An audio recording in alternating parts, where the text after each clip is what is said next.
And yes, I'm not doing it. I feel Ghana. Send this for better. I can say we are coming here. ACP. And I am Masokrada. Send this for putting on babies here. Yeah, the point court. Don't Mahamaka. There be a yes, and this in the court to be an issue. About the police station, you're two. You're two about me and once here. Police station one every day. There is only issue as a friend. Yeah, catch a Ghana for you and say, you can't come to you. And no MPP regional rally. Brian Champo, say MPP a political party. Almost a party is only the winning election.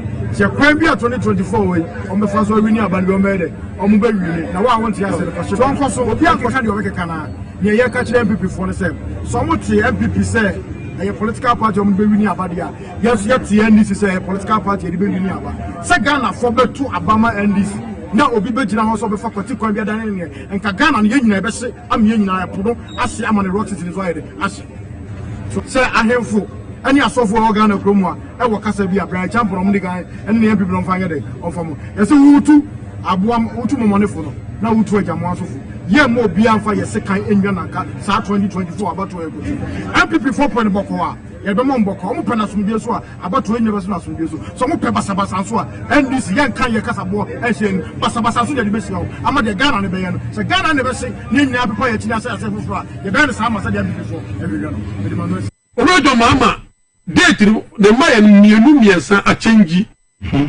na odiwufo bia ka kire me se abro no ma we tuntuntuntum eni fitan kwa bibi nim ye yusuru ebra John besie Kumasi omo pe John Mahama stroke omo hye stroke omo hye accident omo hye adia omba that is why we are afobi di afafanto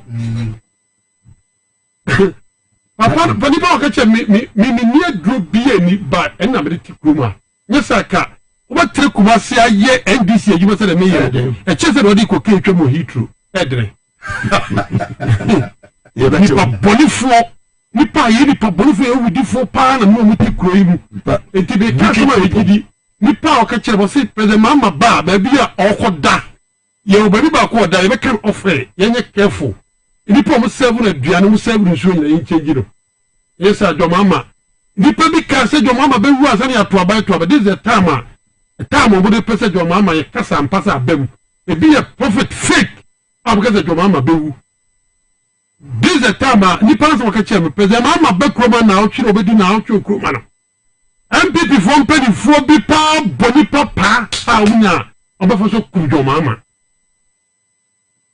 Getia Jomama mesi me choleta to na Jomama ma sacrifice ma Jomama e de me kra mi moja e de awene abawe no hwe me match me ntia me ka sa ne se Jesus Christ ni so tata papa de fe Jomama no abika sam yentia edam bi wo so ma boda mama nipa ntiaze me so bo na mane se me mo kromo me ni obi ntoko ke mi niba na me yiri doctors ya really has a fibroid hano and so they just see you fibroid your mama say e bare na mani pe ni gie dia ba mama ni agi and what come doctor no e de me to Holland Rotterdam ni ko ye me fibroid Jesus Christ ni pa we aye ni mo na ti say Jesus Christ kura na me na be hia no so hia your mama I'm not wonder so they john baby am me bono enye sika bi ro de mama sika pa dia me ni akufu ado anante c'est ce qu'il y a de dire à quelque fois de ce qu'il ici John Mahama. I'm telling you the fact. Yes. John Mahama ye for the foreign affairs minister. Who ran officer or check drone with $1 on kind. By a cave we are idea ye or dog. Mahama so the power shabi da. Ni pade u charge akuma ni kurasa appear to by said sabe na John Mahama show love. Mahama no Alisa. You know me we nipa any problem we so for so no appear means na ye can tribute means o suma doctor na me ko Holland Rotterdam ye ko ye be five na me nya nkwada ni means na ko be di ba onyechi e ba bonte se John Mahama ne di me ne wu nya sade John Mahama na twi ni moja ne wu me me no ko ka me pe you say see ora Semi ti bonko so te se me maame ewu o South Africa no afla Ibrahim ama fly private jet abesi commercial ba afo abe jame e de me maame abesia mrem okwasi e obi no pagya ni mu obo no wansi no se maame na me fa wonko opani ye bu bo nyina ye kenyina no ye bi na Muhammad ye ni me si sikapani ni paye bre ko perdi aka me be ku fuare de biske yi sin do mama na do mama love we fi no odo ni woni pa bi wo bi da di ni na baby no bi ka do mama na o men woni mti o kana se ma bi yem shime se wo shia Samaria ni ba no to regra wani ni so atwe no tiatema alisa na wo di wo onipa da se de tima be di akonwa utimi be no ka kire se apia ebi wa ka mema obi na nipa we nipa nim no ne ka na chi asembone meni ekufu ado nante meni je ekufu nante meni alenchamatia nante ba ade efe no do a nipa de trewiase do mahama obi antimi no medi ekufu ado achi no obi ayi yo motata me se pema bo me ko no office o ka che me se hey ana me charge bebe ma fa get away what that me ewo British embassy ekufu ado office bi wo do mama abra nipa ko bo charge a chere kwa pressure ono be show love. This is a man on money here no. Enti bodem na ye bodi nyina no. Do mama mfie nan no kra Ghana for the man. O wi a enya no na me pere ni madum. Be se me dire kire me kodi krom bole. Na me kire se. Wa hye me ni munyam. Wa ma tamfo nyame. Enya sika o. Me da me tibu kra devilante sida ko wo kra da bo amem sie. Eso devilante ni mo di do ba do mama okuta do edo wuti abafo ofidie so amapa ye papa ye ragedie macho sai ne bana me fum so biara me ye bia no onfa mbo ne ncheme na me so ye ja de no fo do so bia no wonu bi fum so me ye no fa ncheme 2016 ne to ba no to ba tia no to ba tia adwuma mbachane but about 2024 aka 18 days but o de me meba ho 2022 kwa me sa to ba so setia 2020 me to ba setia obi a wo me da yare mpa so sitting president abehwe me aboa wo me dwene se asante ni MPP still MPP no wo mu still na sa de no e wo mu ya wo atom no and ya wo ma na me bia I was part of it. I was part of it. Ubanam DMPP rally ma uga ungasamia. Sansana mo doma nkasa. Ampa semini. Ti the whole one of Shada be I said we are ungrateful. From nowhere, obi a wonya hwema da. A sitting president now condition say upon it me about Maase. Any ma wo ye no mamu ha na wantimi anto abama no. Ti nyame ncha de e se 2024 ye beto oboya papa yi say obasan be binom say ah wani wati em sufre. En munyam bia wo se me so de hye papa yi. Ama papa yi hu sampa. Akwatafo du na Yesu sa wo yare ba ko no wo pie ni me bia am one of them. Bisamuga ene nyuma papa yi beso de baba boye biem. Titiri asante me mo nyama papa ya ma ye yentimi ankai me I'm part of them. I'm one of them. Yentimi ankai anshe papa ye mo nyama etu obati aro no. Ye say fi so ye hundi mu oduro ye hu se papa no ke ma ne 24 years ni so a komanga na kabetisa asante me besisa bebe ba ye wo maji asante me yes pa t-shirt de fatai da poe kan. Yes, as it is at the water. I'm pound so sure. To the teacher, this is more for nothing. Put your beer, The bee, and the pretty beer, how to do beer. Yeah, what take here? JDM, you have a JDM. What that But that is what Jenny. The Sumiasu. I'm Jenny. See, we are to Monu, maybe. Deputy, my friend, not do no so free. The friend. You say, and yet. Ya wuye tu na wetina ma Ghana tumpo bi o ye no creditful tezu wo santima mu dia na na kosi adwuma no ontimanchia no okay me boss o dia konya wa santima ma na ye Decide India. Mr. Gabi, ye chum. Obeti na ye juma. Obeti ma ye juma no ye support no. You want to do when I couldn't mean. Or didn't say ni wo ye. Bi hia magase me so na economy na $1 million obejan. Da ye keke o. Say, you tell pocket. Ye nadi. Ye boni ye nadi. Nti mo sa no ya mo si ni twem kuma wood fo no. Wo na wo region ma wa decide say obeto amajo mama na dodo na. Me patcho ye doso. Afrane kam ho bi. Biga kwesi kam ho bi. Me patcho ne.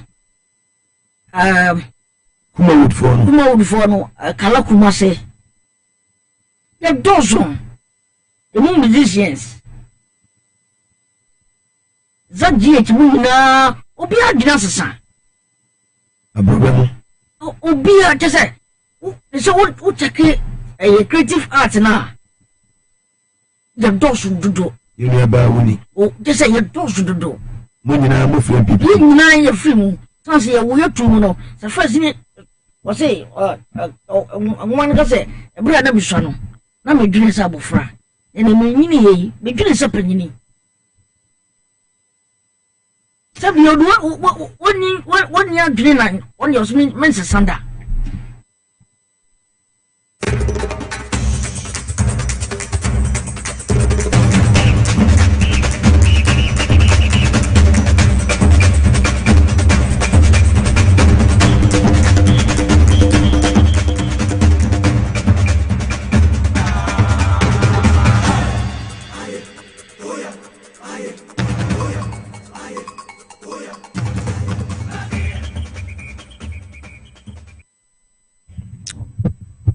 Live on TBS was it, and also on Power 97.9 FM, the hottest and the biggest conversation in Ghana inside politics. The different studio hour 37 at BBC Street, the heart of Accra, and a tour in all the 16 regions across the country, north, south, east, and west. 900 million and just every Ashanti regional capital, Kumasi, Asaba Bedru, a year and cry, Bonibia, Enim, Nanjas, the only woman. Eye asumdwe nko a ntenei afena adu afide na to a high TVS was at na Power 97.9 FM Tamale 4 FI live for Kesmi 107.1 FM Bowling in the Savannah region in Kiligi FM yenu anuma wa FI live was WFM Zaps FM was Zebila Pussy Guy Wimpan Sampa Wende FM Bokuya Source 100.1 FM Volta Regional Capital ho a global 105.1 FM. Samson Oti Region 3 radio stations no kuremo ho.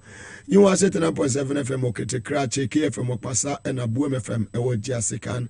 Takra de a sharp 106.9 FM and West End 100.3 FM so Eziama Elembele.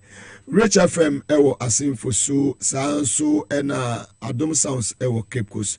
Kotokraba Market Justice Information Center so ewo Bupe and Bamboy Eya Oscar Information Center Accra New Time Wisdom Information Center so Ebomu ewo ho Southern Tetegu Fear God Information Center BBC Information Center ewo Kisiman London GFM Radio Fire Life Radio and yedi echere America Memo Apple 68 FM ewo Virginia almost Fire Life and they are Bibia Edidano Aquem Facebook Live Power 979 TVS was at Ghana. So on YouTube SYZ Broadcasting. Yada obia se about the Nadum or the Akokumasi Akodina Watchabako, Yasaba be drew. The Omoye Bia and Shabia or Moye was Santamanta Mubia, the Ochichi in Makwako Seno, Baumia in the 4 Dunsiano Subidi, I was Santamantem, who did do nine. Was you in the form you know at the Mugabe Maase say any monafiki phone region mo emani ye mi see asantema temuno ejabia no masubia medumuno you machichire bia maseno the sabre yababe dunka they tried say omo ebe attack me e wo me hotel nanso no omo di kan me do wa me hu so mo ana angels ka tell say so for 900 million no say no don't get down let's go back and angels ne down mo chiboko Fero mo se Mugabe Mugabe mini yira duru nemum meni asrabo for 900 million enam ti omo na ma me direction omo ka se me kwa na me ko omo ka se misi ana misi ana omo ka se minyina ena megyina enti utimi tu a wo se wakorabo san se de nyame ahira no otamfo mo se mutimi se ne kofado akọ Asante region adwuma bebre ba ya akọ ye nyina ba o mia 2 weeks akọdie ye akọ 5 days pewu ya se bibia ma wo mo se jese Kufado san akọ Asante region biem e ma napo esa akọ Asante region biem ekotwa 2 days eka ho so His John Dramani Mahama wata muchuku na me adoma onu so beti asim and 25th of a year November 2024 akane fo akakra bi na ekwa akoto aba tab na so ye mu be ye bi amanfo am transfer mo to a year areas ya omu enim omu without their knowledge me say tab na so mo ye dan ya mo kofie tuo ne niema information ya peke ene messages nya central region niema mo de ko nyina ye nim nyina Maase angels ni say bi say o ifie na angels ni say fie wura ban ne fa ni say chewa no we dwadifo ana niema mo ye wo chewa fie ni nyina angels ni say me kan kire mo eno na ahye wo mo abrante bi fa ni andi owusu eno na ahye wo ma mo say abrante we kwa aso abafo be ne sane no wote ase enya yi ominia chewa ni fie mo ye niema ho mo ba printer tom printer kaskala enya adwuma aseni nyina niema mo ka efa COP Kofi Boache retire so nyina ni nyina ho ba bia mo free ba boss ne say adwuma no mo ne mo nya biem pawianfo adwuma no amoku adwuma no mo nya biem I don't want to mention names baby amotena okuma say ayamo meetings ne ade nyina airport runabout o mecho menfo no motena say staff ne konfo motena airport runabout total filling station chemo nyina e wo de chem so airport runabout nyina yenim enjesre hwam chewa fi o de mu ye nyina enjesre hwam andi owusu na lead team no enjesre hwam eno na meka woni ani a wo hu ti ana buro madwene no monte ase so catch them say me do come asia within 2 days there might be a mess no I will destroy everything and you win for Mahama and so win now eba nobody can change it ya ba ya to awie so for should be back as an ensia asaka sabimu so for should be back asaka sabim now over the weekend activities will be in the course so yeah just say His Excellency John Dramani Mahama within any actually a year Western regional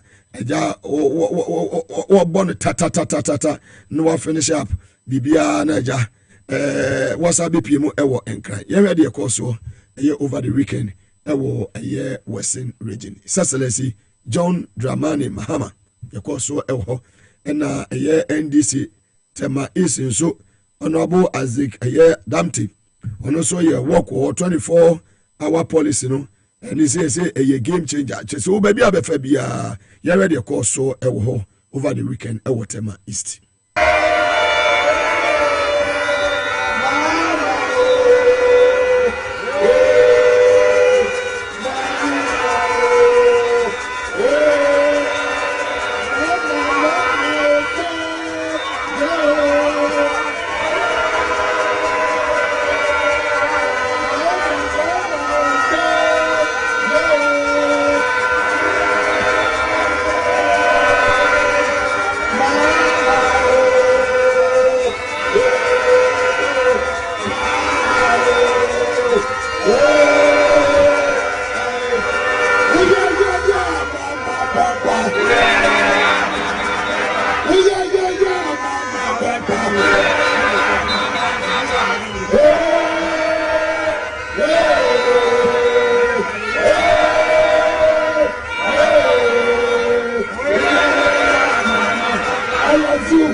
dia koso ewo Tema East eno no Ablekuma Central so no NDC for massive work ho a na chese won so no ese wani ensese ka kire wo Ablekuma Central won so no NDC seat no ye retain ye na de ye ko he de koso ewo Ablekuma Central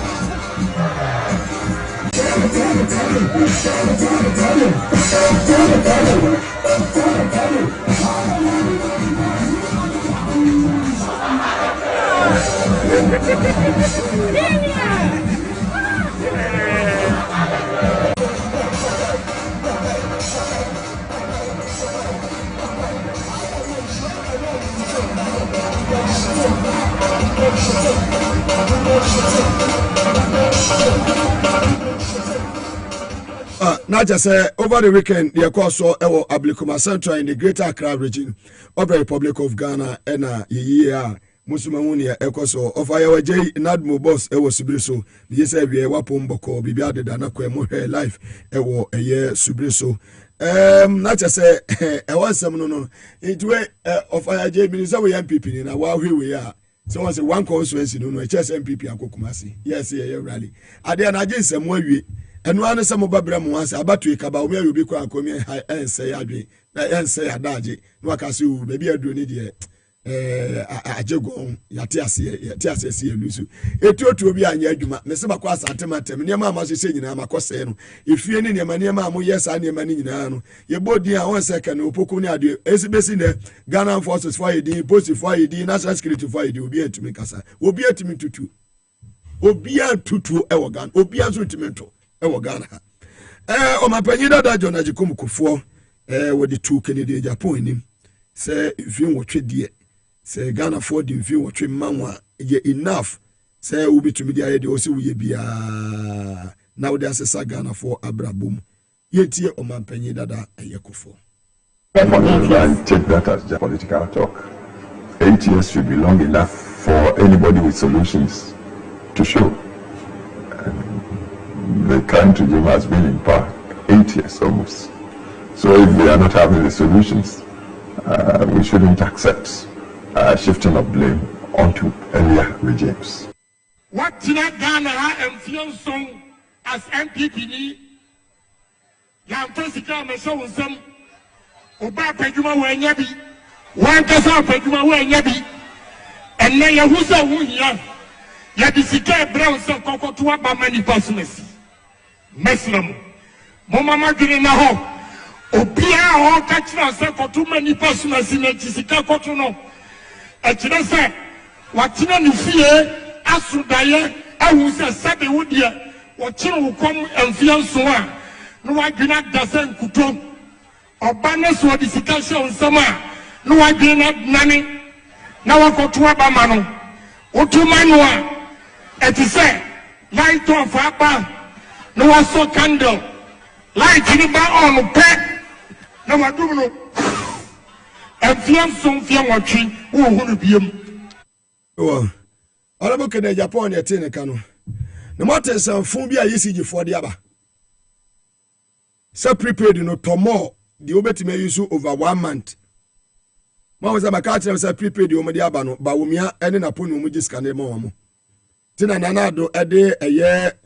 Hebet Krapa Akoto Energy Ministry no omo babokro no PDS o akronfo PDS na so omo to omo babokro no he sa some omo de aba no memitu enye force say eye 1 day ni metimi sika beto na metumi ato a meto 1 day eye 1 week na mesika beso a meto de beso me 1 week enye nhye obi atumi fa pane bia metu out say electricity no CG prepaid no koto say eye 10,000 Ghana na also to abeso bosumi a po bibre akronfo omunim so mo be ko opposition omo peska age no mo de akwa akocheche de amanfo wa abatom aban na freely omo wo nkrase a prepaid ye di chase mo etutu adada no ya chese mutumi into postpaid ni etu ye di we kotobe ku ba fo kanka tanta we bomugu ba bi kura bongarat no mo enkope ba bi enhye na enkonye den enkoye enim ya to aso a former chairman at the electoral commission Dr. Farijan to a electoral commission for it is some audio to go. For I'm not against rethinking anything. Yes, in fact, it is important from time to time to rethink what has been done. I know a bit about the composition of various electoral commissions. in places. I think what is critical is the kind of people that you put in the commission. That is more important than who appoints. I have been to a place sent by the Commonwealth to go and examine whether they have independence and so on. And some of the members of the commission, you have to look at them on party basis.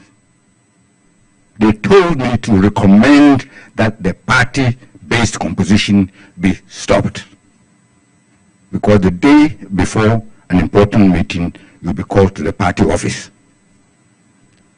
and told that this is our position and you can't change.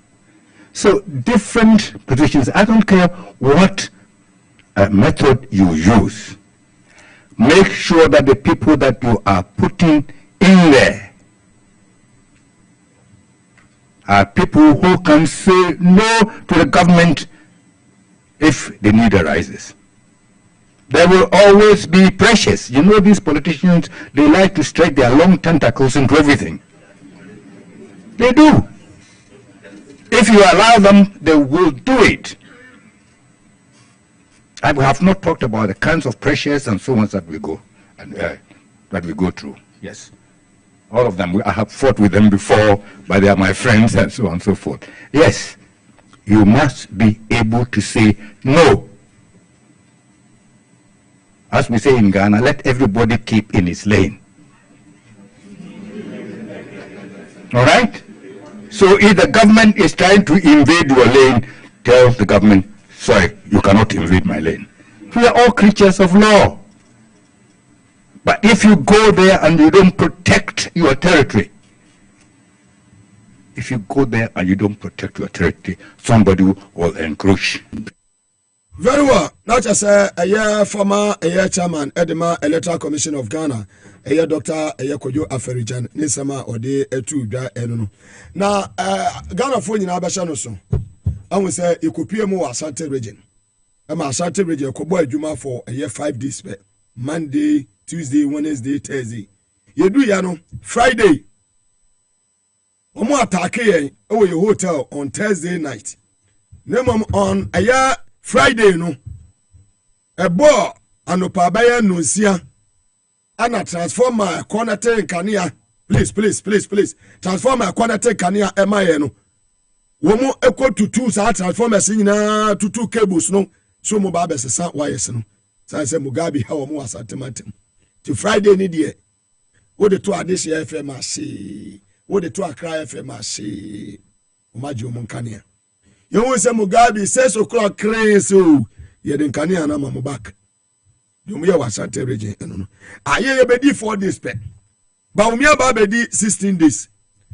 Na kwa kwasha by 1 month. I feel yourself you are almost a Mugabe about the same. And your man, if you almost assuming Mugabe abesel. Na Mugabe something to Kumasi. Na then I just let him say, if you be chair fee, ye be.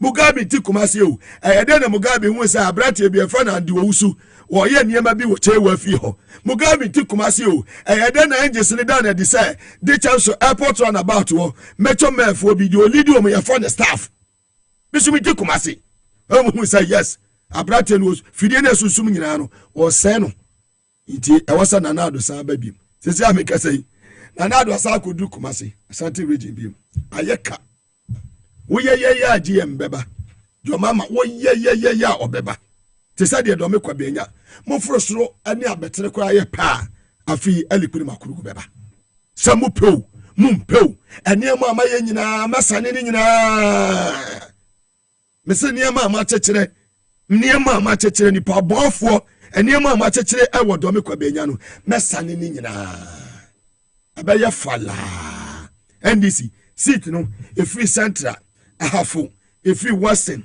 Asante region and this best say konya bebre natie bema bia ne ho betimi atutu ana bema bia so ne wa obaton printe aye ballot no e wo fie no de aba oba wo de kra wo yire ne wo ma sa wo kɔ no ma biem as soja ni a okɔ peacekeeping so okɔ a obebo wo mo wo say ya nya me pa Mobetemenka. Koko no nim de besie. Ye ka se ko iraga wonim de besie. Te ye woni wunyame. Enti ye de area foto ade ma no se. Brebre ama ne ma. Ope boko asumdwe a okoto ba kope. Kumasefo eka ne amutu num ne nsia ne nso na twam. Bia beto baako enu de COP Kofi Boateng retired mi akasa kasa me na kasa ma na asho me say Mugabe Asante Radio bia beto baako wupeu umpeu obi abeto baako do me kwa benya obi abeto baako. And listen very well. Enema omo ya ne say wo ma ase any transport owners no kasa sade abeya VIP ni other transport companies no the day no obi anu say wo a wo pesa wo we ni aba no nkofo ni betu kwan ya den akoto because Ghanaians won't change na wo pe no wo afla wa be fa ka ha nti ade e be chia me ato aba yes cars nyina ya den asoto yes wo pe ka akwa ba bia wunya ni nyina ne say dia ya pekita so mu tuase kaka say dia ma transport owners no ni apake ba asesi nyina ya dan esi ho to peka akọ ba bia wunya atende ada kabre VIP ho ye panyi ho ka osi ka bia ba ya adwuma ne mo media me pasem kura no kontamai ya ne ya papa wa wo de kontam aban na lusu okwa Asante regional meme se nyese obi sei MPP atade no omo de manwa omo 200 Ghana ka ho omo di 200 Ghana ne mawa na waje omo je so omo nsa nhye ye ko area bi okrofom sister bi no wajibi ekura ni sei wo hye wie ya na me man NDC de no de hye MPP de no so ka ho semuga maje 200 o wo de NDC de na kata MPP de no so me de omo de ba monye sika no monye na muni ntade de mo pekura mo hye no fangu bola yeni esika no meda ko print ntade no na 8 ni de breaking the 8 na kacha na mutumi famba over 7 million t-shirt o ma print no akacha na ekofo we nkofo mu yakromfo nene mo ba ECG for be ka kire say light no auto to in advance by 1 month to in SS useless ones PDS ka akromfo akufo ado ne ba omi akromfo we agege Ghana for sika over 8 months umatime bu ho akonta kire na modi ada power besesa no power besesa no operation sene na mitiri mu tise bibi no so mo ba hotel ho mo beto me mo ba hotel ho no so mo beto me be hu se mo gira ho fe na mo da mo ni boko mo ko me ye chese me udi me hu agoro wo beda ebisi ba ko da America wodi me hu agoro wo beda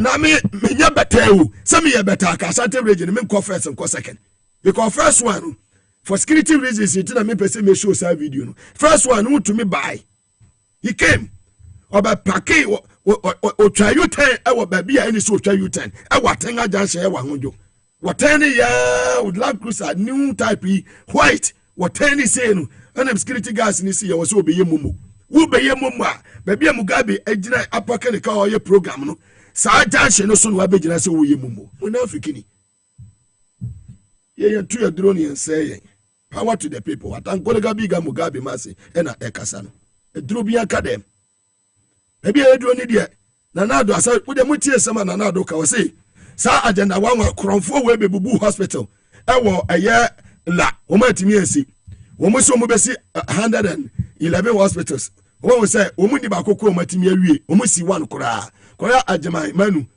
hospital wa pege asi sunwane mo covid sika no kronfo we mu mo de table ne 10 ya few days to go 12 days no table ne 10 ya na mo be hu yes ene me hu say MPP for bia be 8 years ni miti o mo kanda be hu a no ma send message o muga me ye adwuma ma mo pa o munafiki ni wo ye adwuma ma hwan wan ye adwuma o eye Peace FM ko gina katua e wo SYZ broadcast ko prema saso no mo tua oka me so sansanfo so baby a manage ya na ho na meko baby a meguro akwa amenya masomdue no ho na meko apa wani dia ba wie abawie nyame asomdwe kan obia na we kura na do nsema wo de atodwe say wose John Mahama ba agenda 111 no wo ma to aba ma MPP no moto aba ma NDC a na do ai president Mahama ba hospital no won to aso sabe nsem we eyensem hunu nyasem bi anim wa ba betra so 8 years what me see one hospital kura ensem a wodi akuma se kani ye tie na wujam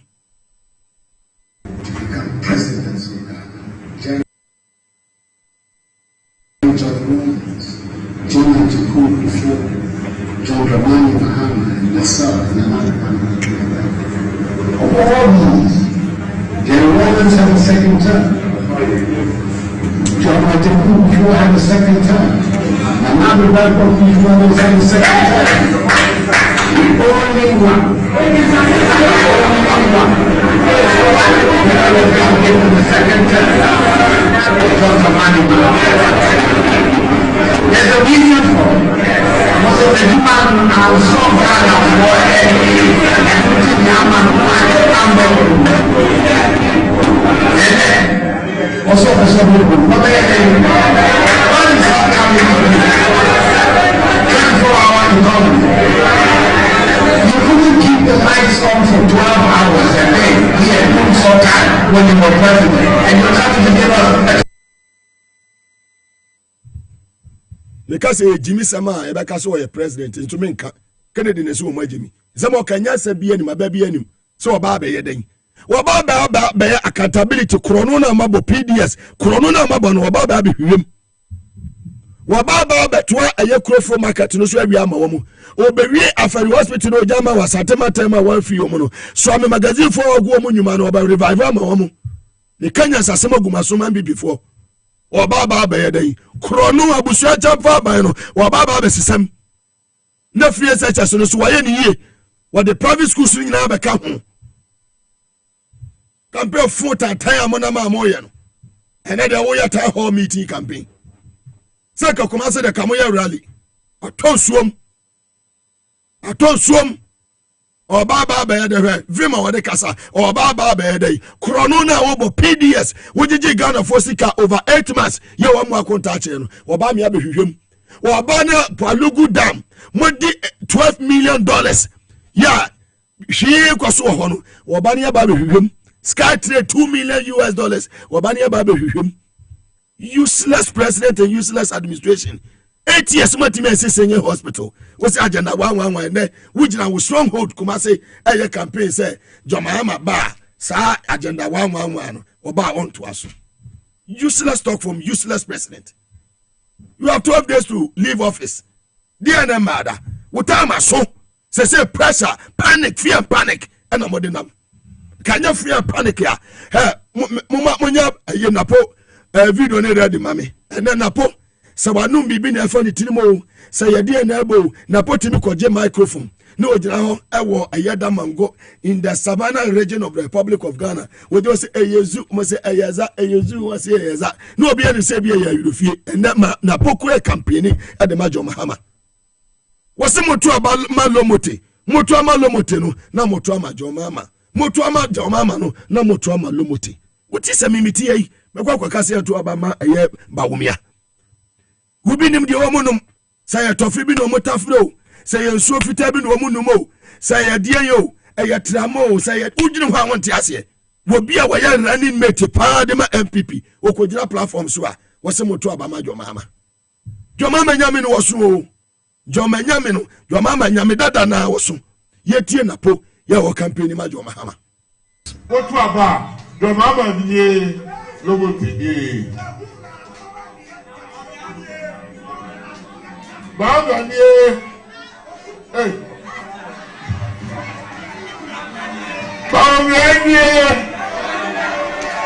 Bagani ah Jomama biye loboti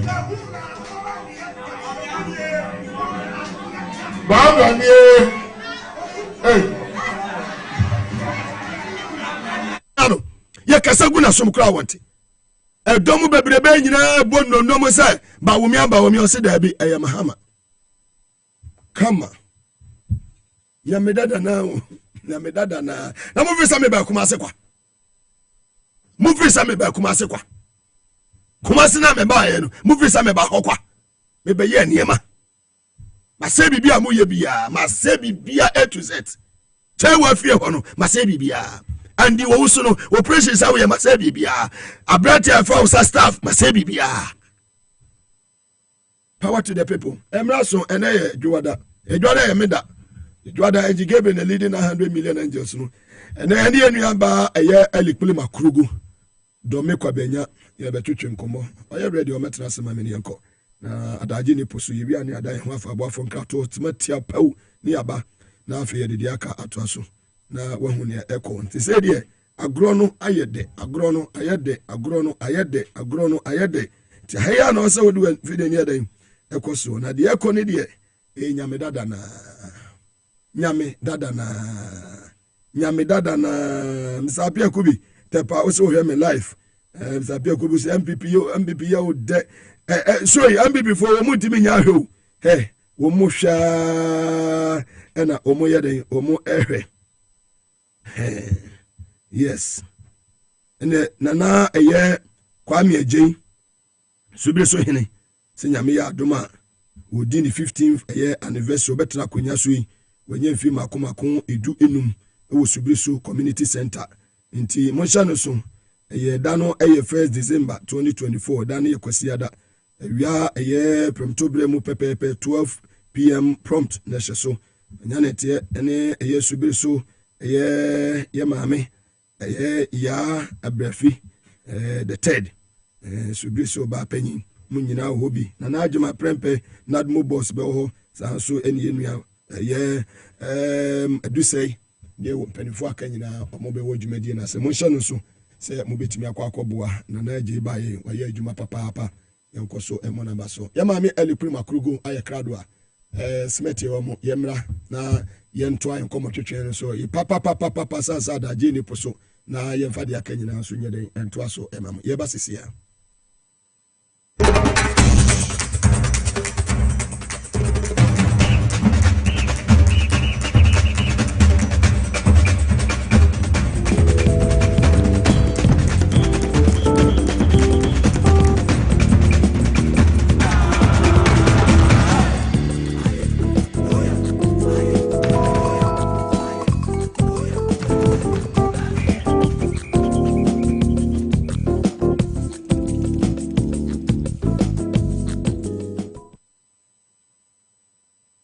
Live on TV as well as and also on Power 97.9 FM and all our affiliate stations across the country. In the studio high now we are Honorable Elikrim Akurugu, NDC parliamentary candidate for Dome Kwabenya in the Greater Accra region of the Republic of Ghana for the first time. Yeah, babaji a year seat no a year free a year MPP for SM MPP for to Obama a year Ghana for to Obama a year Dome Kwabenya MPP sa you puntu be ho. Ya mami atrase nei yene ne ba bidi nkomo ne ahwe sane enema ebesi akọ enese ne enema ti ema Honorable Elikrim Akurugu yemo akọ aba edele oba hima ho fe my big sister yenua minua Mugabe bia boko eche very well you say we shall for so here nyam adom eguso campaign it say we are finishing hard finishing papa yenyina finishing hard bia ekum me say man what say nyam adom no ho ye no campaign team oboduma papa fantastic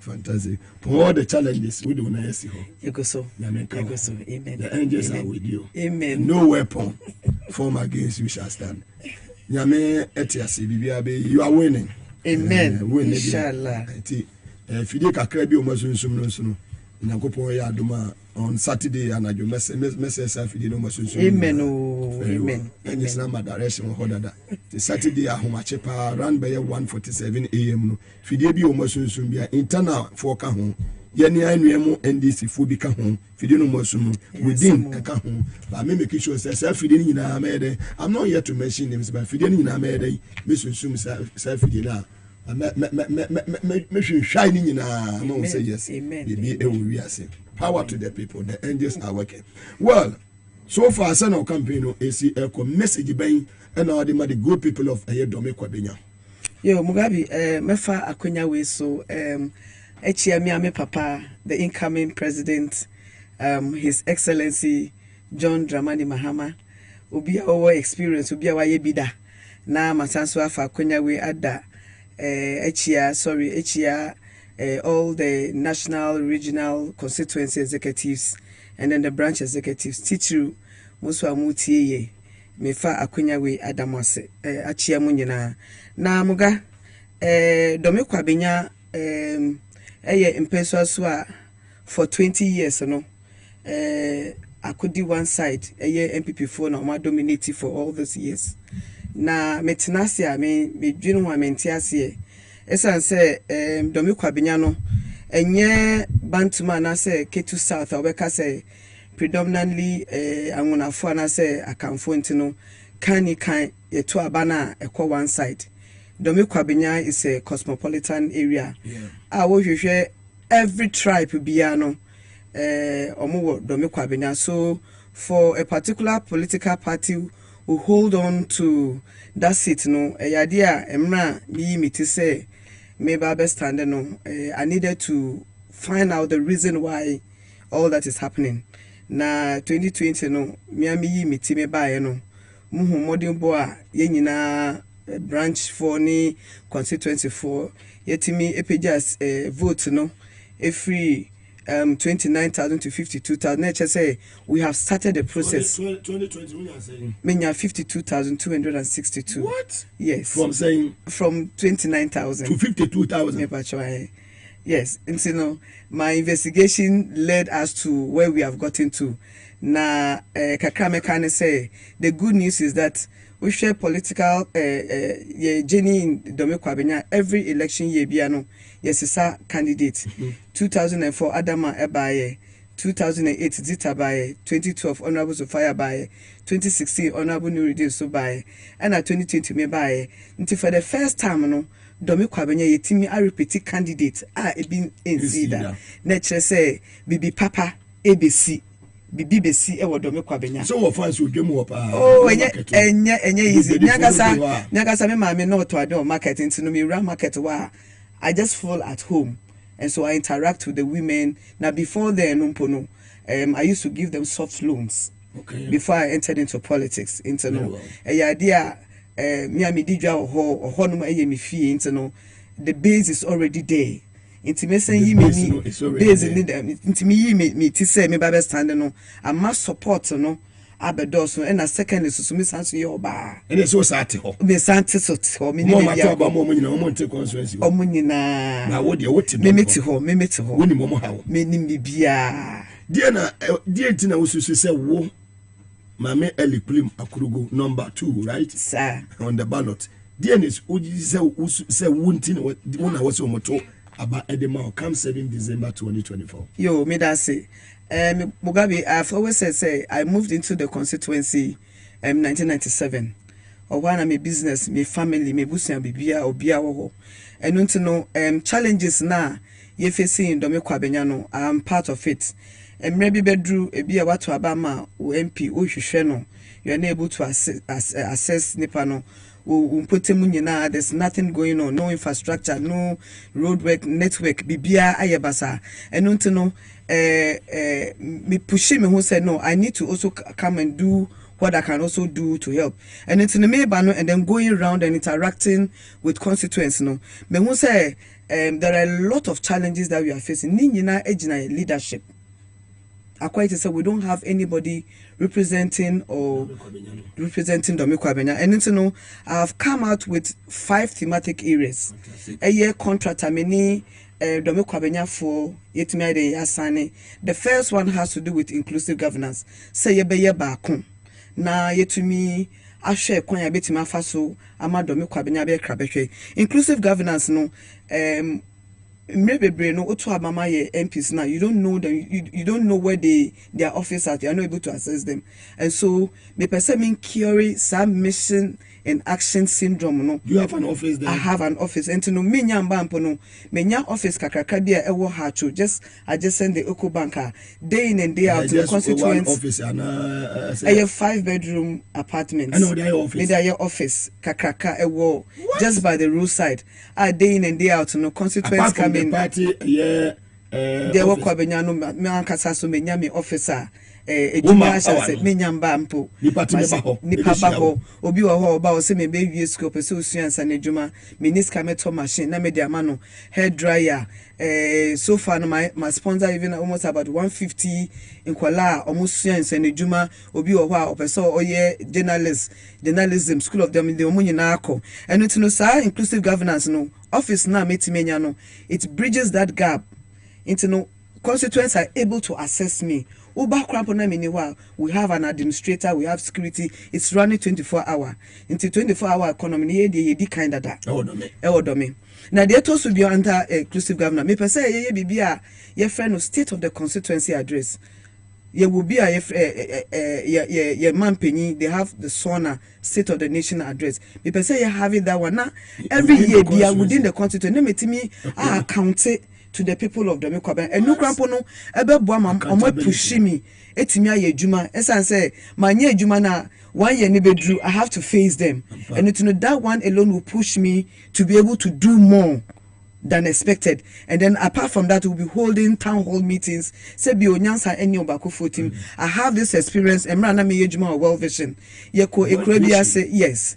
Yeko ekrabia say my yejuma wo esosha ekumpano akra asokwa edumafa nakwa any ankafo my yejuma of those communities. And so it has given me the leverage na me who how to interact with people. Now Yako village we didn't consult with the people and they could see boho because we realized they say in Kwalani every one village to go and fetch water until we felt to say in Sune Hiomo and they could two boho.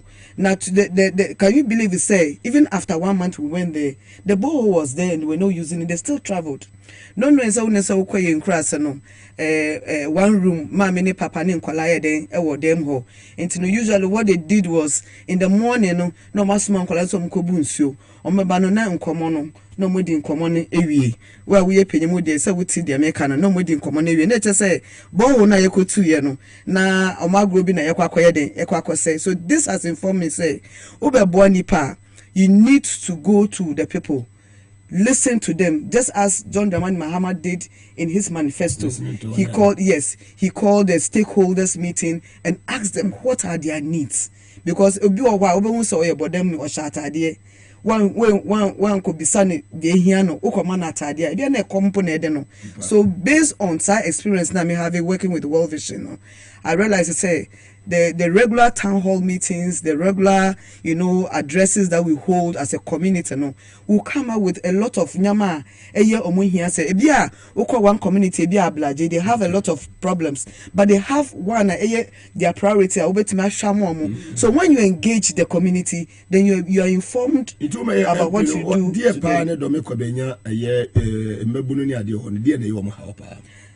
Teacher ejuma it's part of my 5 thematic job creation. Mbebuni bebre obekoko around the ghettos now. You see needy, brilliant kids just say there's nothing. When we university, ebinme we person mun sense and ejuma. Such people no metimi eboa mom bibi omoye. But majority of our problem is unemployment in Dominican. And so under the free apprenticeship program no, me per say yetimi ya started say you gather data of such in Kwalano. Na just this Sunday cry ye bi wo taifa. Na yetumi gather data na because I know within me say we are coming to power. Na yetimi ahwe say Kwala yi betima den anya ejuma ye 24-hour economy e ya de eba begina ebe ye ejuma pa.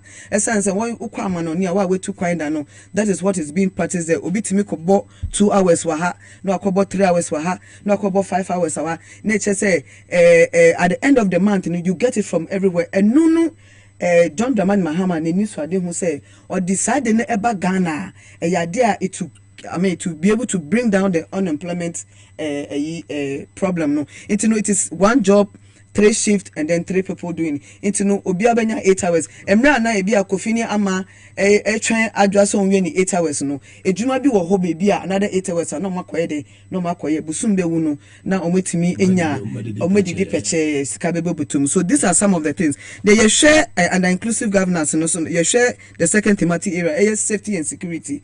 We share the Kwabena, the largest in the whole country. We don't have a fire station. The whole largest. We have almost about 180 something plus voters in Dome Kwabenya, the first in the history. And now, based on that, we shall, and I say, check national cake now.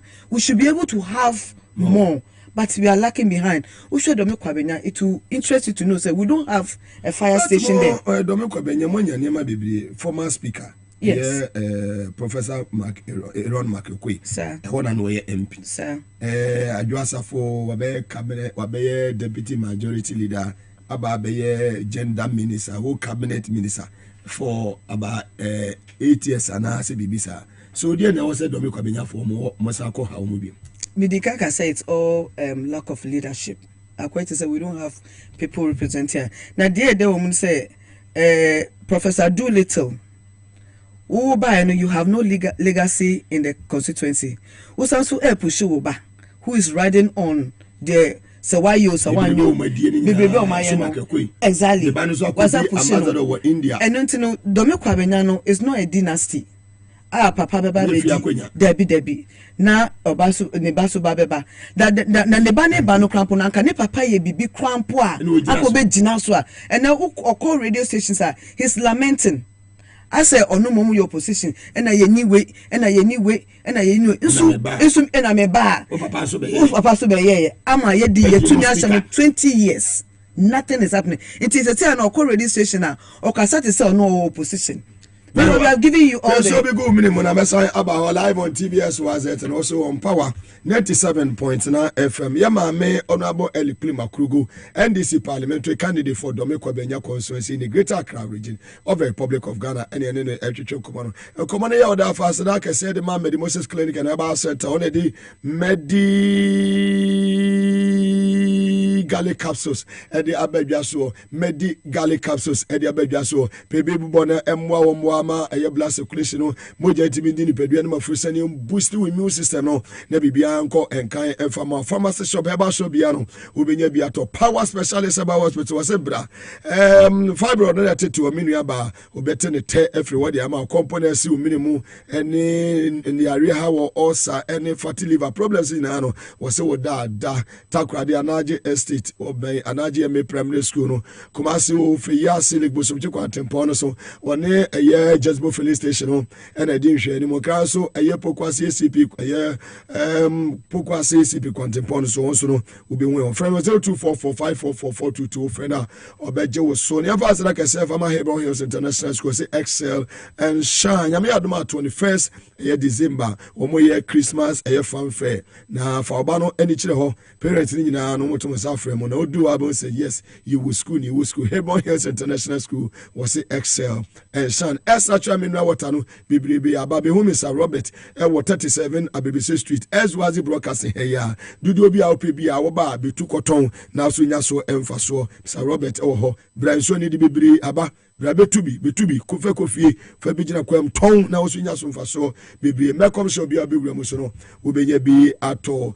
Yafas like I said, Amuzu Eba Clinic, ono so edi Amuzu garlic bitters, and a tear what they appear, then Amuzu garlic bitters, and a Buama Moja Timidini Pedianum of Fusani, Cosibu Nebecas, the blood circulation, sounds to boost the immune system, no, a man near Metibiku, many Pedianijan and also brandy. Baby no Massa be able to me abwa, I minimize the sugar level now, pressure near this, no, to me, Edinamu, they are reduce cholesterol, so only Pedianum, and they are pharmacy shop Heba Shobiano Ubenya Amuzu garlic bitters, the only garlic bitters in Ghana. Amuzu garlic bitters. Pebinum said it to me Abuau SAC any Peduano. Safari for the Eco Resort almost so in the eastern region of the Republic of Ghana about wildlife experience or number 1, second to none. Who do any chilawa any eminia or your wedding where we are honeymoon now do any actually now aqua chile kama nebi biakonka edi amount. One more do any umuswimming pui any Alesta Ness and Chibia or Babe Wari obey Umuye honeymoon one mebuku amano and so toma tongon and you hurukoso no above him and your German suho we are no pano no benny umedari win no masakwa Jim no more pan the dear woman say Omompano and your train you and your wow that's what I saw they will say yes capacity bed and the obejiatum say bibia koso dew ewo eastern region conference near okre we don't need to be filie. Yeah, mammy, Eli Plima Krugo, the Samu Aqua baby.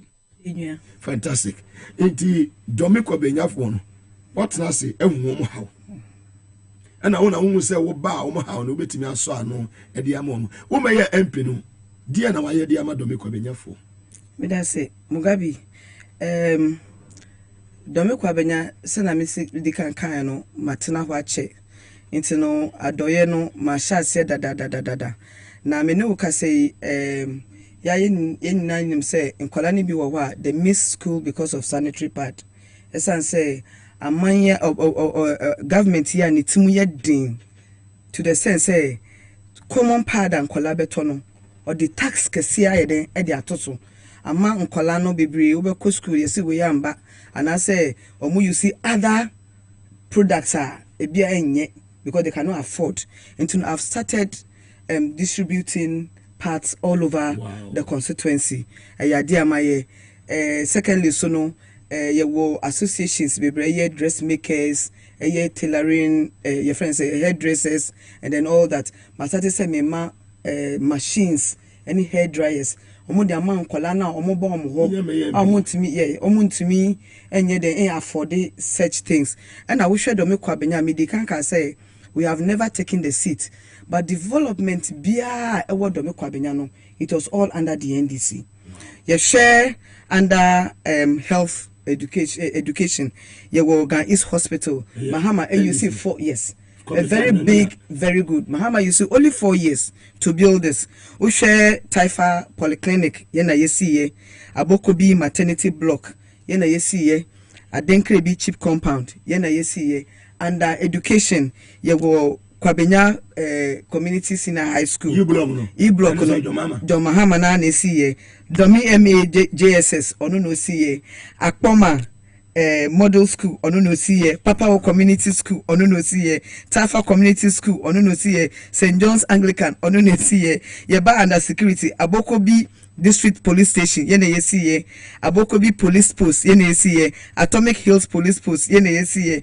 Other infrastructure Domi Market ye wo phase 1 and phase 2 ye wie phase 1 na ye feel say government yi be ba be wie phase 2 no phase 2 no ye wo clinic wom ye wo daycare center wom ye wo banking outlet ene o majai John the man Mahama na no do by 8 years no o ma nya ho hwe me say ene institute na we rap do me market a untimi edwade for no ebre me say edwade for ebre into phase 2 no these are some of the things we are going to make ye ba this ye ba eno ti no we ye Domi Kwabenya constituents utimia yepe ene betimi ayeden aboa Domi Kwabenya for me sramo phase 2 no clinic your friend is saying daycare center se na be ya nkola no so omo wo a ometimi akogya nkola no wo ho no ometimi ayeden a concentrate on their selling when you na ya ade a nyame ya dom ye ba we are going to complete it we show your inner roads Mugabe it's so bad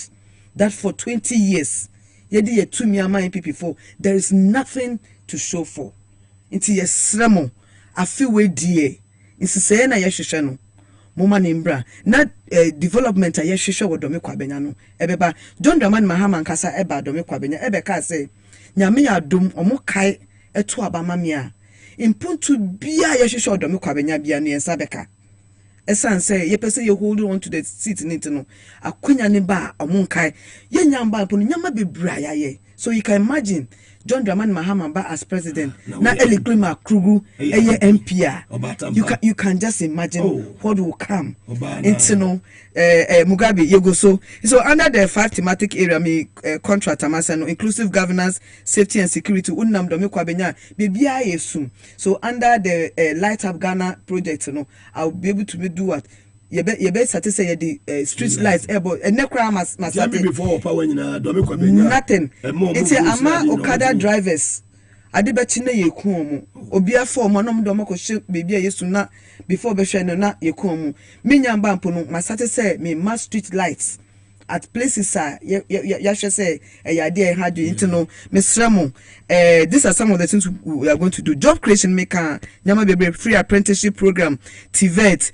coding say nyama no doso you okada for we are coming to legalize now then the ejuma then aba women's bank ya papa market for no and then almost loan or want to loan omukwa ye di interest na to so de dinde obi a na menim no in 2016 a owo shop we run a shop a wa utimi wo say we run shop no e na okwa aye empty because okoji loan na ontimi ntua okwa ye say for collateral for wolf dying bra for car bra any nyama bebe. So it's good news to all the people and women of the Domekwa we je be makra e say we need e say your wife ebe benefit. So these are some of the policies are medeba edimiti me eboa yemba no no musoma ye de omagina omona so ye kunu kono se omantimi enye bebi amba sada na yeso no yetimi asoport so kwa yo be kwa de ene women's bank se ne emai pelu a omo mere enye de crack lo na kasa ma ye bi poda na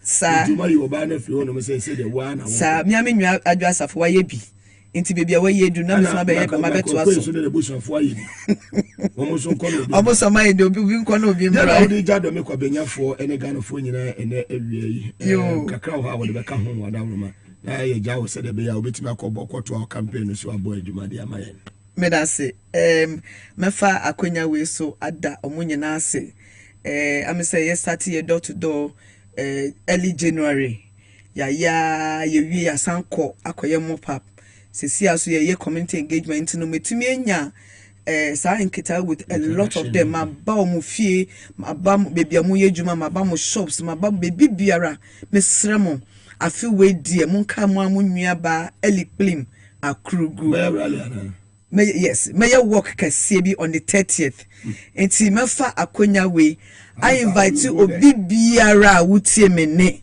wa waje ya chiche t-shirt waje bebre na etwen se ye wini asama che t-shirt mesremo 30th yi munyi nyina mpie ye be sha se ye ba be pam osono no e di akọ nwure mu nti obi ampie ye nya massive e bi nsi da wo ko na eye 8 o'clock e start wo aboko bi ni akọ wie wo Atomic Park e di gala ebe ka ho na gala na ye di ka ho no ya ye nwia Sharaf ena ni uncle ba kwa oye ye sponsor ono so ede ni support ede bray ede ba into no Dr. Enso unim no minim Dr. Enso minim Dr. Enso be ho no ho work no be ho no attitude 40 do make kwa benya ho pay you attitude 40 wo pa great fantastic great into no ni nyina eya ade a ye hwenti mesremo do me kwa benya fo mo timini a mesremo minim se mo do me my in 2020 election. That was how come we appreciated from our 29,000 to 52,000. Mumbra out. Meant now on Kase ya wumi to party with me. It's about somebody who will come for all of us. Me obia me mama no to ade market. Me papa no e captain. Intino that doesn't mean say yes so ye ntimi could do baby say do because nkofo e no almost standing in now mo gina mo papa eno edi so e na mo de ye den e na mo de pay to me. Me sremo ye dawson munka munyaba eliklum akugu na munka his excellency John Dramani Mahama na no motuma wa obetima protect ballot na mama me da say sa asem we ukobe bia obi aka say ye beto abana mamu mo betima protect sa da no ye nyina will protect our votes nkrofu yo maye o madwen say enya ade a omo beja tumi na amaye na me catch am say this is the second independence ye ba beje. Okay. First one is 1957. The second one is 2024, come 7 December. That is our second independence. Everybody should come out and up to Sorene Coastal Line.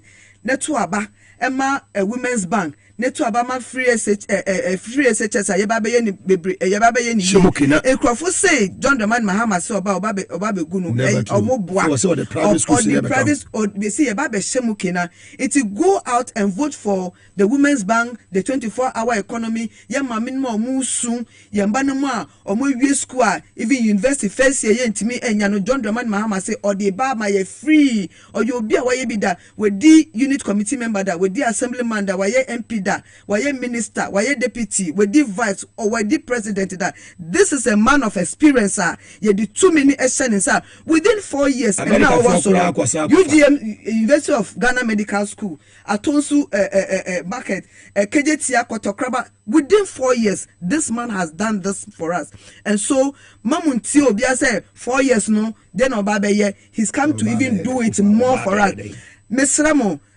MPP for Eddie your taxpayers money akoma sisila da passer on function in pass ye say aka 1 week ayebe kwa to aba no na odi aba omo de abeda adaye sika na omo de ba munjindi obibo mudua enkamo na mmom ukodru wa men ha wo say uka 1 2 3 up to 8 esa de baba de shechinie na umbrella na hehia kwe nyame nhira mu nyina no nyem kase minda nya fanshi akanye bomitue ofa na shiki for ne obafo nye kam wo papa John Dramani Mahama nye ka elikrima krugu madakuna mi mia dada mia novio madakuna mi madaka magava blame you 7 December na mi nyado afimako mi po hehia na mi ade nam mbeni mame maduma mayunde elikrima krugu made ya pokandi ba mbeni ye soma get it nyanto do me kwabena get it ba so John Dramani Mahama was a president bottle get it tuma wa Singapore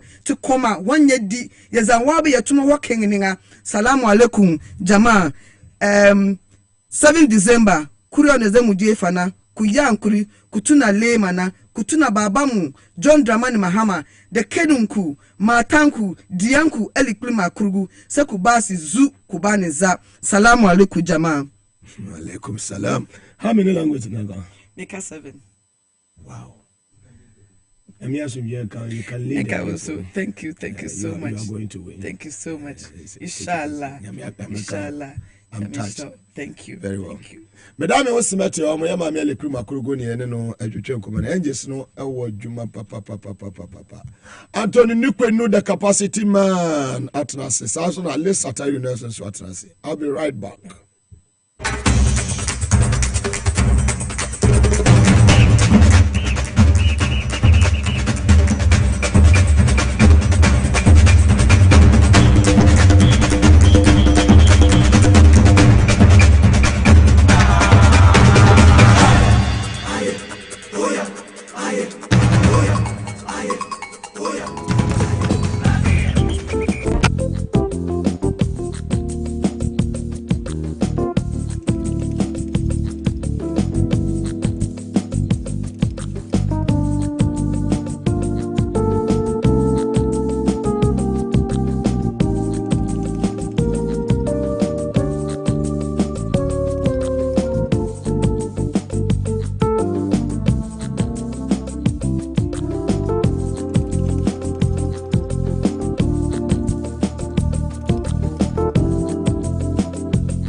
Welcome back from the commercial break live on TBS YZ and also on Power 97.9 FM. A brave womb, papa, and also we finish it hard. Anthony Nkweni, a great Accra regional organizer of the NDC, was joining us, a senior political analyst, Alistair Tahiru Nelson, and also at Transnavy.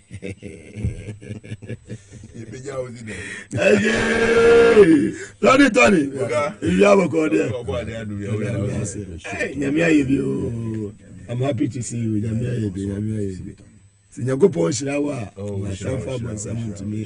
I'm happy to see you today. Thank you very much. And then home message in the morning. You see, sir, with your own book appointment.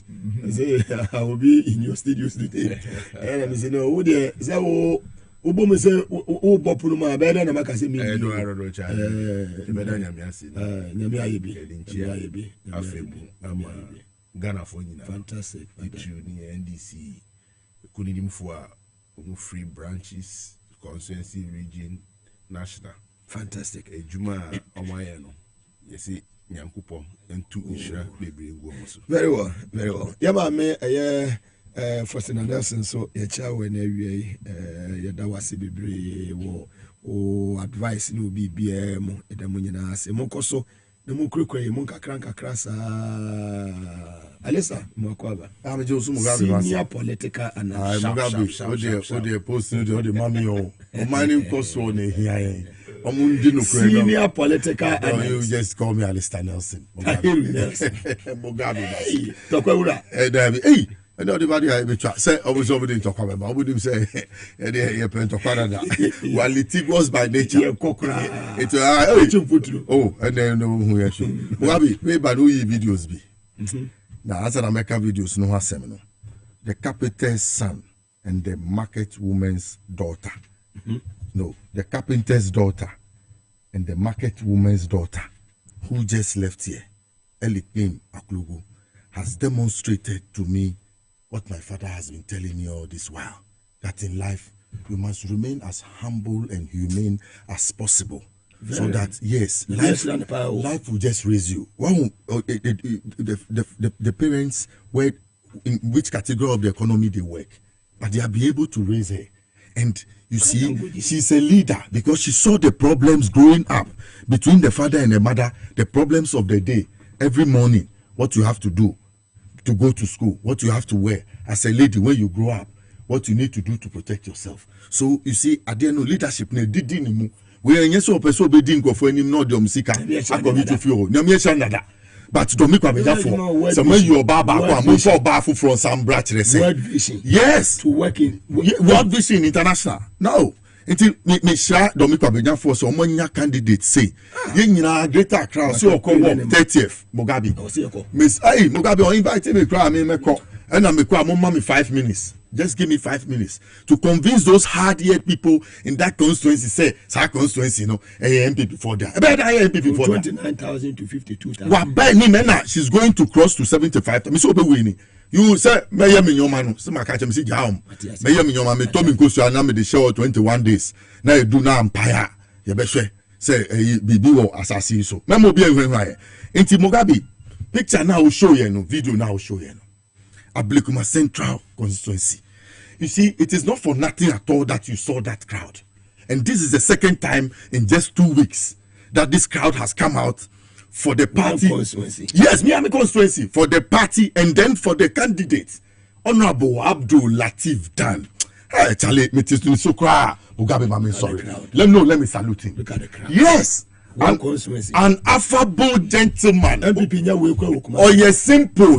He's down to earth. You let me call him after the show or let anybody call him after the show. He will pick your call and tell you where he is and come. Or see, and yesika, and ye declare nipa, but ye kasa, and ye clean ye declare nipa. All bemu, they thought he would not win. Even within our own party circles, some people are still divided in their mind.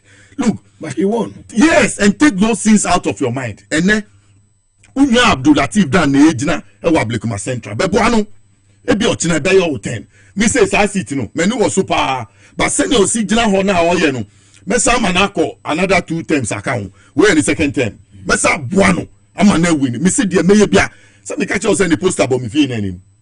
Yes, and every morning my sister will wake up and clean it and pray for him that God should continue to guide him so that in these last days, temptation be a ma in this front them, a before be a ma, see ye need be cry, ye be no musu actually, so that we will continue to make him our MP. He deserves to be there. We love him. Obi wa no ho, obi assembly atu obi anu edu ho, oni be cry.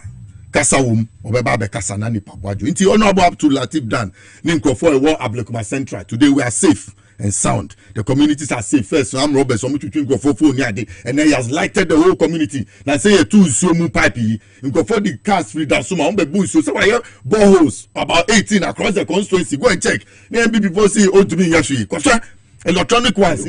Yes, in opposition. Out of that thing, interfere ni paper bano. Your internet no winning massively. Sheikh Mugabe Maase na say we dey own some is here. And then some is here, they be am catch you. Say we must reward the security people we went with. I can be no me no anke enti ha. When we say mumu di ye kind, because every time I don't have to say these things here, but we have to cement this thing once and for all. Because we free you need to be no one. Hey, that be we have to find a way. The head of security and those men, those two men, strong men, and those men who hold your car, man, Mugabe must reward them.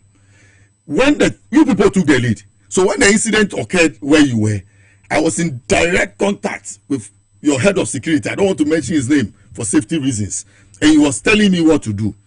Wait, don't come. I said, we are set. You are about to move. I said, Debbie, wait, I'll give you directions to come.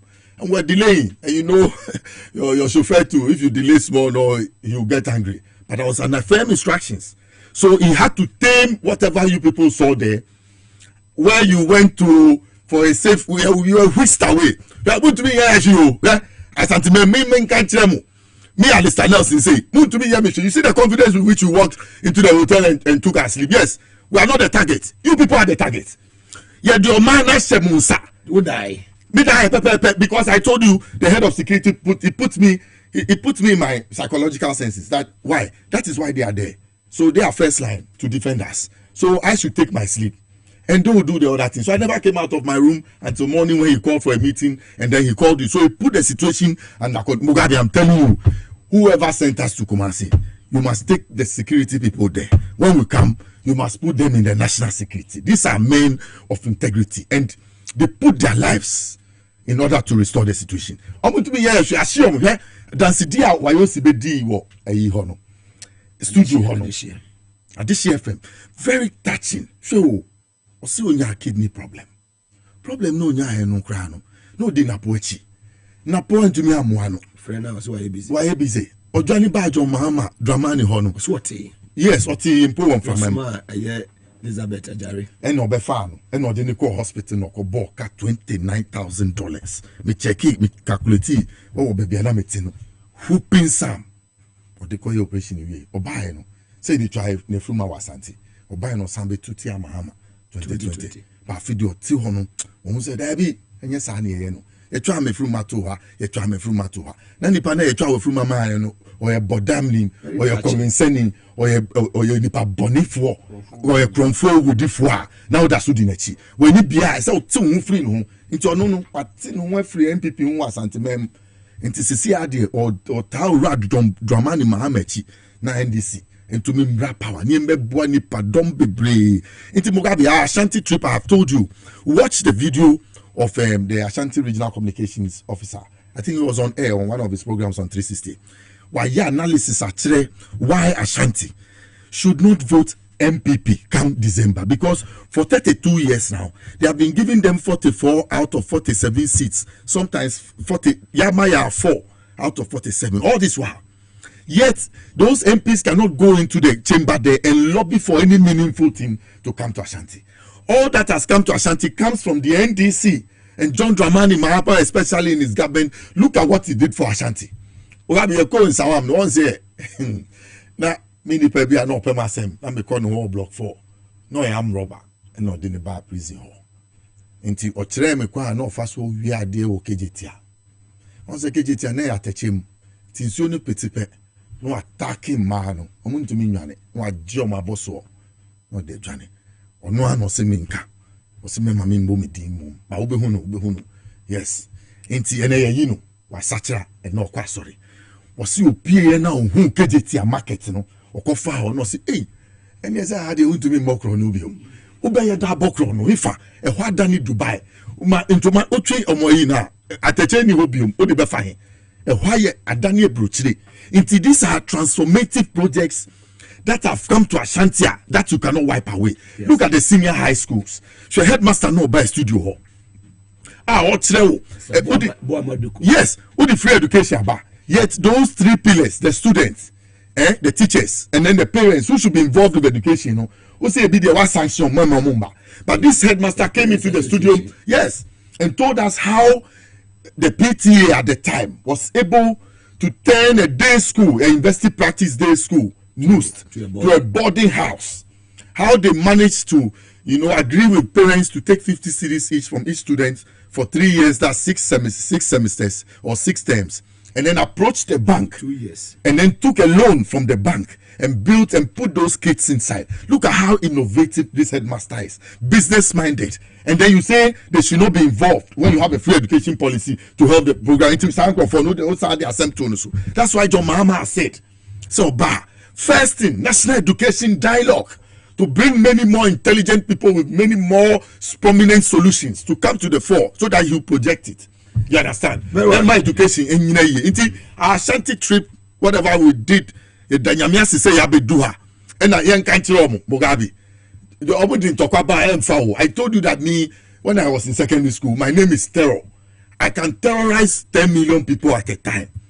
If they bring it on, I will terrorize I've withdrawn it. Fantastic. But if they will protect our people and will not let anybody at all. You got to abakeke. You don't mind my waiters one yard. Wunanka wo opposition and could be war power. And anka wa bebu o man say ya. Anka wo anka by this time what we brochire ko di ko consult. Tama na would chastise a champion. Now full play ko brochire ko press conference ti a champion. Anka champion e tiso anka wo ko da Rollins time. Anka wa full play na ko di ko consult da. And there untumi ko full play en ko di ko consult wo hu. Chaskele o pese wo di e beto aso. O boa emma so da ye ri sesem e Tony wona fe ye ni region hon ko kakra Tony. Mabo adwuma. So far near my cousin region and the region of video so aka say ubi a opese oboa about 2 way a year regime say ye drinks say a year more to a year Coca-Cola o say nsuo ubetime de aba eswazi a year broadcasting ha uba in security for no mobeje ni atwere wudin ni bibia ni adawase now on the election day no yetumi edison nsuo no ne eya dokodoko de no yetumi de ama eye constituencies awodo no se de be ya ebeboa eye ondwumadi mu Asante region nyame adom eye Dr. Makamufa se constituency bia omo 5000 se omo fanye omumia no region so omo 100,000 so mo fanye preparation se nsuo ni nuane ne ade emfa emwo imagine 47 constituencies no bia o ni baba ko mo bia 5000 ti enya adoye be bia edo ne ye bra emu ye din wo bibia na wo de ba ha ye beje beda wasen so na region so 20 wa organizer wa hey ne sabe ka bibia ono akasa na de sa initiative ne ba ye me so mini mi CEO adwene ho ti akwenya wo ho bibia mo de be bia no say ye nsuo no de ba ye pe bottle water no say de be ya ye de kwa empapa ni ade mo de sachet wa ne ba eno no ebe papai so wo de hair free akọ different baby to say pram any idea ale ko ne be de ti esem say munya bottle water ni idea say eye nsuo say eye drinks you mo ba ne be ko sachet mo fantastic. Yes. Very well. The whole idea behind it is to make sure say you have enough water within every polling station. Fantastic. Two hours you come in and see or free. So and for that one you can miss it. Fantastic. Support it with anything. Be a bit in your bois. Say election day, you bet me a share. You know, more ye Juma or polling stations. So who person the command conference in direct so you can send it direct. Fantastic. From more honum to support them. But they need more to be able to say election day. You who here baby. And you feel a train says I never will be free Fragbera office and a national office. Bruno, I want try and support in terms of kind and cash to make sure say the day is secured from for mobilization, and at the close of this, we will secure the ballot that has been casted in our favor. Organization to say in the region. Organization, like I said, so far so better in terms of say E2 and more across the length and breadth of the region, 34 constituencies, over 7,000 polling stations. This is one relation I ultimately say. NDC for E2 Juma getting into the communities, getting into the people's home, getting into the people's workplace. Say no be din komo achechre NDC your message you know the tough one aboboso. And then one of the things are especially women's wing take charge parent voter education on chechre about no the way in the number of polling ginem baby achinian war, and they've done so marvelously well. We couldn't support them enough, but people have contributed their own resources to do this. Again, our constituencies, everything is taking shape, and by close of week, we'll wrap up every roadmap and the plan for the D-Day. Rally Bill Mugabe, we need more money for election day, and I would not be comfortable say at this time we'll be committing like 100,000, 200,000 to do a rally. It's very expensive to put people together in a rally, a regional rally. One spending 200,000. So that 200,000 can do a lot on election day. So for me, I would suggest a rally at this crucial time. Here for the day's activity. Me family shame. Niame suggesting is to have a Thanksgiving service on Sunday. And that Thanksgiving service is for us to thank the Lord Almighty. Say, when we to an amount over 4 or 5 months in Quenchia, Yebi, Nipentimi pra. This one election, I mean, say, Nipentimi and who can't be brave. Until before victory, no, I believe say Danya Miase. I want one my a hondin, young son in India, one my say the 2 and a more way. A group and pensu, a beye dudona, a bepe, other 1 or 2 churches to sow a seed of thanksgiving on those altars, and ask God, say, grant us the rest of the days for victory. Okay, one of the things are,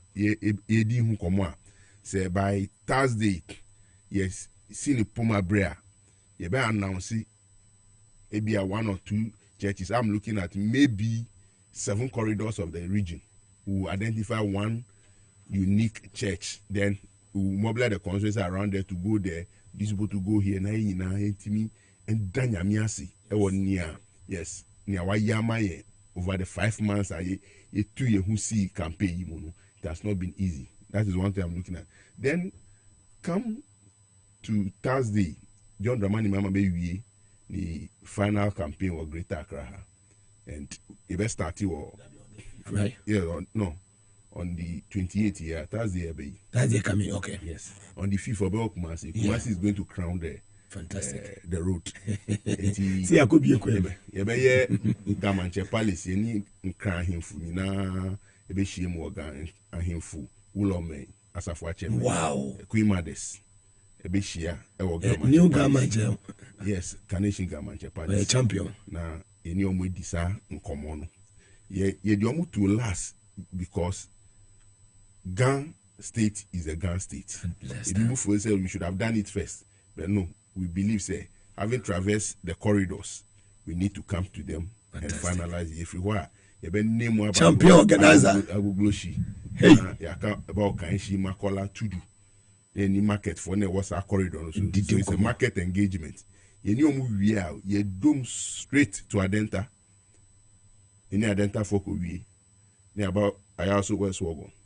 Then almost review about Lation Presby Park. Near Ba I also Centra. Swag Park. Then I also Centra for a review of Honu. Near Ba Mamobi Mawako. And I also North. It's Simu Honum. Near your first rubber.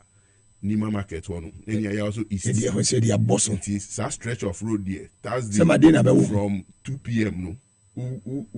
would you move a far horn musa car ube lucky remember because the road will be choked for more than victory is coming. Yes. Then if you want more a domini I can't wait to I can't wait. A domini na ye boom aba ododo Hey ododo around 5-6 hey ye besimu from that time to about 9 p.m. hey mega rally for hey Peter. hey Into all constituencies around the coast. Hey, you invite you to come to the Manchagbona. You be choking her for about 3 hours. And when I join Mama be crowning Greater Accra, and that victory is and for Greater Accra, this is the plan. 28 come to ending the campaign. It is going to be around Thursday. It is a campaign in Endu Kumasi. Yes.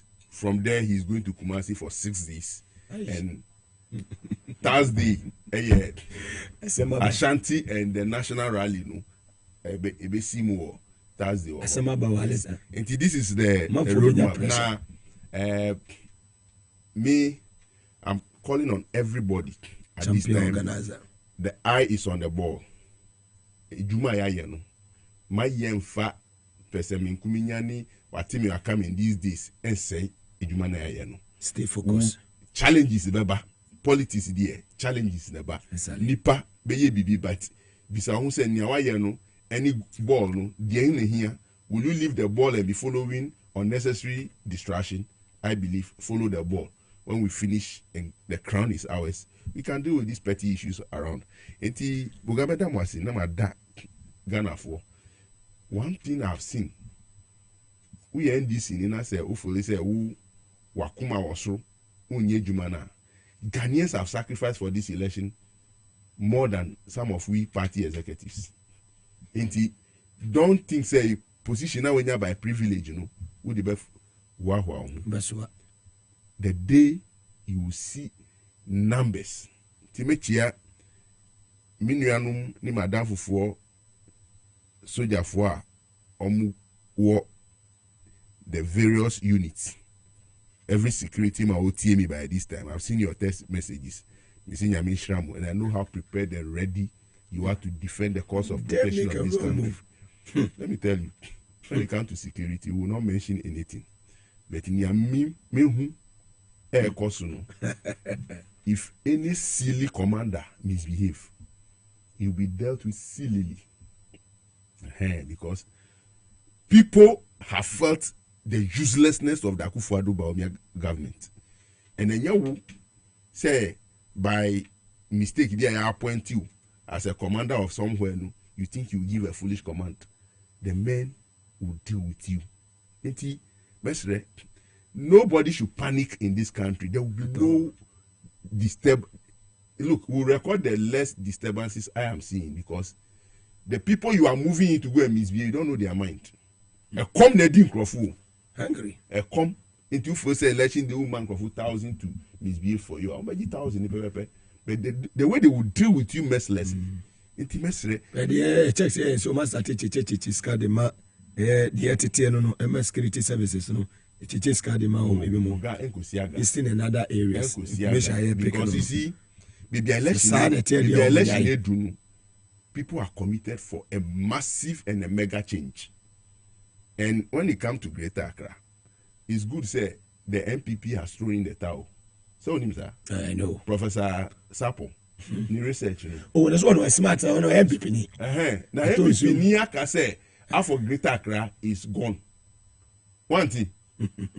Okay, City FM Saturday. When it will be an issue. The research which said MPP there, Greater Accra there, Omuvita Supra, Omunya. But enunye adia my say is over because Yanka say anamon two across the 34 constituencies. The euphoria that meet us should say all we near say election day and finish. Then having analyzed the data of 3.7 million voters plus or minus about maybe some 400,000. Yes, 400,000 say the ma because register need 3.7 and you need the TRC. say to me maybe about 400,000. So we move your more percentage we are nyamia from now about around 3.3 million. The question is what are the numbers are you expecting to turn out on election day? We are looking at somehow 70% turnout of that 3 point something million, 3.3 million, because 2020 74% in the turning out, and this is 74% crowd that will also come around some 2.7 2.8 million people turning. Now if Setnipa 2.8 million turning out to vote in Greater Accra, what is the expectation of the NDC? We are looking at somewhere 56-57% vote. So we are region now. Anytime NDC benya 52 plus, no, Mutumi winning elections. Way back in 2016, Akufo-Addo at 52, no, and he won massively. And Oshe in 2020, do your checks. John Mahama had 50.97%. In 20 and cross. These two swing regions, you know, Central and Greater, no, will be obenya 52 plus no presidential. Of course. On the winning national elections. Anything as a Greater Accra, the way Anyama, we should be above 55%. Fantastic. And that will give us a landslide fantastic lead. Yeah. Then other regions become one. It will give your mama not less than 53% in the national polls. And the way our parliamentary candidates will Juma with executives, with other stakeholders, you know. For now, not less than 28 constituencies are very green. Very green. Out of the 37. Sorry, 34. 34, right. Very, very green. Mm-hmm. There's only one sitting member of parliament seat, that is Amber. Wow. That's Amber, but we are going to change it. Yes, we'll change it. It will come green. But that's Tony. It's happening Champion because organizer. there is friction between the MP and his executives. Until they are not working in line. They are on parallel line. Until Jomama is going to win that concert very heavy, but the MP is sinking. And before Friday, we'll draw a line. Things will change and bring. Maybe Muna Atochimantina. Maybe we say air cost because some of us have to go down for some months now. Yeah. But even at that area, we're still monitoring and getting things done on it. So we are fully back, and the 1 week we are going to do a lot of things to change some of the things. But there must be a total focus. Every parliamentary candidate, every executive, this is not the time for the hoyo again. This is technical application of what is happening on election day. Into feeding, security, mobilization, monitoring. These are 4 critical things when it comes to election. Because the number of people you mobilize to the polls and how you provide secure environment, so being confidence, it is your first and second start of an election. The monitoring eye, that is where the agents come in. You monitor every table before until the person drops a ballot, you know. It gives you confidence that you are there. Then accountability. When the polls close, how we secure that accounting process of the election. Transmission is the last tool, but the 4-5 cardinal points.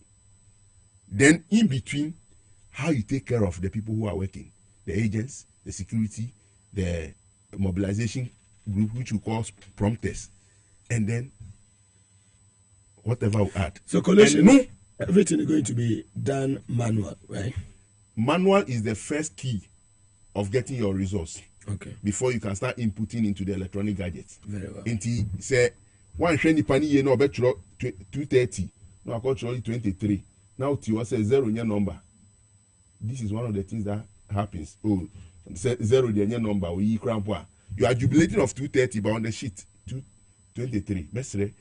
That critical moment. Let's not compromise. And one thing I will suggest, and I want to mention it here. When the poll closes and EC is going to start sorting, no agent will possess a phone. No agent. Concentrate. Your concentration, all phones will be taken from agents. Because you know, there are 3 things that will happen there. You can find your wife being bribed to call you and give you a false alarm that your child is sick. the question is we are agents uba Beja bono.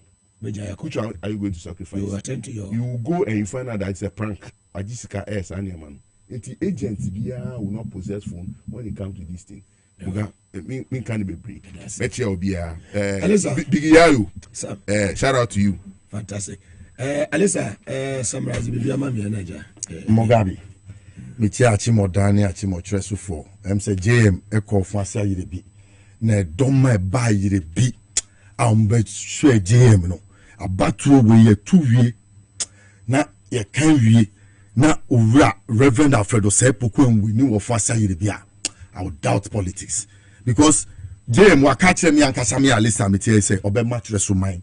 Or the woman be mom secondary school. Sa corridor no ya neglect omo. Ajobie enyina se chimenken camp e paru do asabi de sa le ni nyina ya neglect omo. Duma se omo ni hwe iso wona koko free ba. Ona kwaye mu noriye pa hu enwa ai free kwaye mu e dia bakra. Adan ye se etu omo ajajem.